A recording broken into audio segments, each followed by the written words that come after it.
ৰাজ্যত উৎকট গৰমত নগুৰ নাগতি নোহোৱা হৈছে সকলোৰে। কোনোবাই যদি গছৰ ছাঁত জিৰণি লৈছে, আন কোনোবাই সময় অতিবাহিত কৰিছে নদীৰ পক্ষত। কাইফলাংছ কাকচাঙলৈ বাঢ়িছে পৰ্যটকৰ ভিৰ।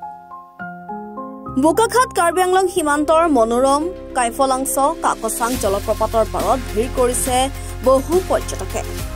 উৎকট গৰম সহ্য কৰিব নোৱাৰি সকলো ওলাই আহিছে কাইফলাংছ কাকচাং জলপ্ৰপাতলৈ। জলপ্ৰপাতৰ শীতল পানীৰ এচাৰকণিত দেহ শীতল কৰাই নহয়, চেঁচা পানীত জলকেলিও কৰিছে বহুতে। কেৱল বোকাখাতৰেই নহয়, এই জলপ্ৰপাতৰ পাৰত জিৰণি ঠাই বাছি লৈছে ছিকিম, মেঘালয় আদিৰ বহু পৰ্যটকে। বৃহস্পতিবাৰৰ প্ৰচণ্ড গৰম নেওচি অসমৰ বহু প্ৰান্তৰ ডেকা গাভৰু আহিল এই জলপ্ৰপাতৰ ওচৰলৈ। সোশ্যাল সায়েন্সৰ পৰা আহিছিলো। ইয়াতে আমি আজি 10 দিন হৈছে ইয়াতে থাকা। আজন হুকুম ষ্টেটোত আছিলো আমি। আজি আমি কাইফলাংছ ৱাটাৰফল আহিছিলো কাৰণ বহুত গৰম। এইকেইদিন সাংঘাতিক গৰম পাইছো, কাৰেণ্ট নাইকিয়া। আৰু ইয়াত আহি বহুতেই ভাল লাগিছে কাৰণ ইমান ধুনীয়া ইয়াত বতাহ প্ৰথম কথা, আৰু পানীৰ লগত খেলি পেলাই বিৰাটেই ভাল লাগিলে। খুব ভাল লগা পৰিৱেশ, বতাহটো ইমান ধুনীয়া মাৰিছে। ভাবিছিলো গৰম পাম ইয়াত বহুত, গৰম যদিও মানে একো ফিলেই নহ'ল আহি পিনে।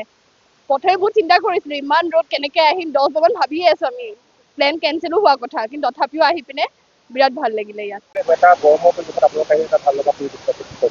হয়, আমি ওচৰৰে হয়, আমাৰ চাপজুৰি বৰজুৰি বুলি কয়, তাৰ পৰা আহিছোঁ। লগত আমাৰ টুৰিষ্টো আছে বাহিৰৰ, মানে কি গুৱাহাটীত টিচৰ পৰা আহিছে ষ্টুডেণ্টবিলাক, MSW ষ্টুডেণ্ট, ফিল্ড ভিজিটত আহিছে, তাকে ফুৰাব লৈ আহিলোঁ। আৰু বেলেগ বাহিৰৰ মানুহ আহিছে, মানে গোলাঘাট যোৰহাটত লগ পাইছোঁ, মই সুধিছিলোঁ। যথেষ্ট গৰম, বহুত গৰম, কিন্তু ইয়াত আহি পোৱাৰ লগে লগে ইয়াৰ যিটো হাৱাৰ পৰা যিটো এটা পানীৰ হেৰিটো আহিছে না, সেইটো খাৰা হৈ থাকিলেই মানে গা ধোৱাৰ নিচিনা গোটেই পৰিৱেশটো ভাল লাগি যায় মানে। আৰু খুব সুন্দৰ পৰিৱেশ মানে। এই গৰমত এতিয়া 37-39 ডিগ্ৰীত মানে এতিয়া থাকিব নোৱাৰি মানুহবিলাক, ইয়ালৈ আহি ঠাণ্ডা এটা উপভোগ কৰিব পাৰি, বহুত ভাল এটা পৰিৱেশ আৰু। বোকাখাতৰ পৰা সন্দীপ পানিকাৰ ৰিপৰ্ট, এনি ভাৰত 24।